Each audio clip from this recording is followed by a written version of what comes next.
ঢাকায় জুলাইয়ের ঘোষণাপত্র ঘোষণা করা হবে, অথচ এই ঘোষণাপত্র ঘোষণার জন্য যারা সবচেয়ে বেশি কাজ করছে, সবচেয়ে বেশি তাগিদ দিছে, তারাই চলে গেছে কক্সবাজারে। তো যতটুকু জানা গেছে বিভিন্ন সংবাদ মাধ্যমের তথ্য অনুযায়ী তারা হচ্ছে কক্সবাজারে হচ্ছে পিটার হাসের সাথে দেখা করতে গেছে।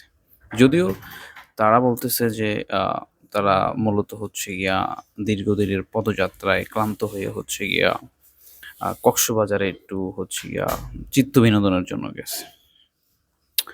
তো চিত্ত বিনোদনের বিষয়টাও যদি দেখি যে আসলে তারা তাদের ফ্লাইট অনুযায়ী তাদের হচ্ছে যেই বাংলাদেশ বিমানের এয়ারলাইন্সে গেছে, তো এখানে হচ্ছে তারা আ সকাল ১১টায় গিয়ে কক্সবাজার নামছে এবং সেখানে ৪ ঘন্টা থাকবে এবং ৩টা বাজে হচ্ছে গিয়ে আবার তাদের টিকেট কাটা আছে।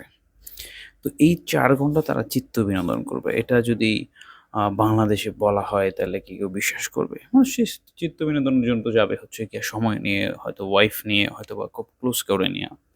কিন্তু তারা গেছে রাজনৈতিক ক্লোজ ব্যক্তিরা, তাও হচ্ছে গিয়া এই স্বল্প সময়ের জন্য। এত তড়িঘড়ি করে তো কেউ চিত্ত বিনোদনে যায় না। তো এটা গেল।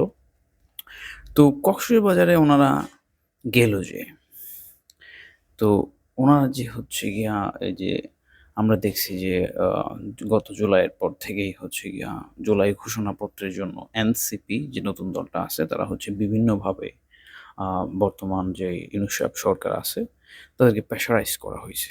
তো চেষ্টা করছে গত ডিসেম্বরের আগেই যেন ঘোষণাপত্র পায়। তারপর সরকার বুঝাইছে, বুঝায় আস্তে, আস্তে ৮ মাস পরে দিচ্ছে। এবং এই ঘোষণার ১ম দিকে পক্ষে ছিল না বিএনপি। তারপর বিএনপি বর্তমানে একটা বড় দল।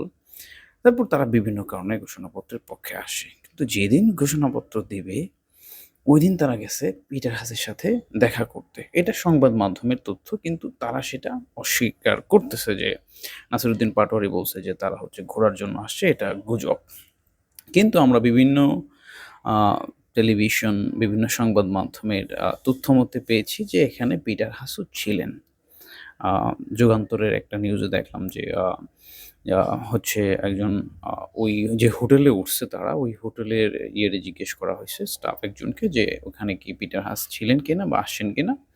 তো উনি বলছে, "পিটার হাস এখনো আসে নাই।" আবার আরেকজন বলছে যে, "পিটার হাসের মতো একজনকে দেখা গেছে কিন্তু তিনি পিটার হাস কিনা সেটা সিউর না।" তো এই হচ্ছে বর্তমানের অবস্থা। আর ওটাকে কেন্দ্র করে দেখা গেছে যে বিএনপিও ঘেরাও করে রাখছে হোটেল। তো সব মিলায়া এই ধরনের যে কার্যক্রম চলতেছে, আমরা সবসময় হচ্ছে নতুনদের মধ্যে একটু সম্ভাবনা দেখতে চাই। তাদের কাছ থেকে নতুন কিছু দেখতে চাই।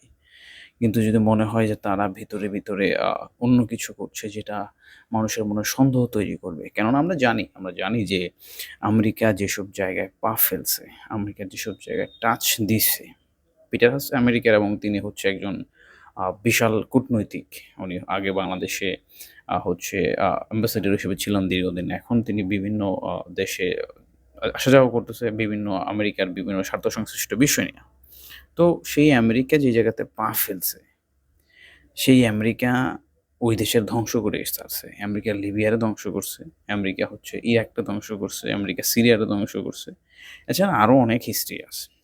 আরো অনেক হিস্ট্রি আছে। ইউক্রেনরে তো একেবারে হচ্ছে কুলে তুলে নিয়ে হচ্ছে যুদ্ধের মাঠে ছাইড়া দিয়ে আসছে। তো সেই জায়গা থেকে বাংলাদেশ নিয়ে কি চলতেছে সেটা যদি পরিষ্কার না করে এনসিপি অথবা যাদের উপর মানুষ এখন আস্থা রাখতেছে, তাহলে তারা সেই আস্থাটা নষ্ট করবে।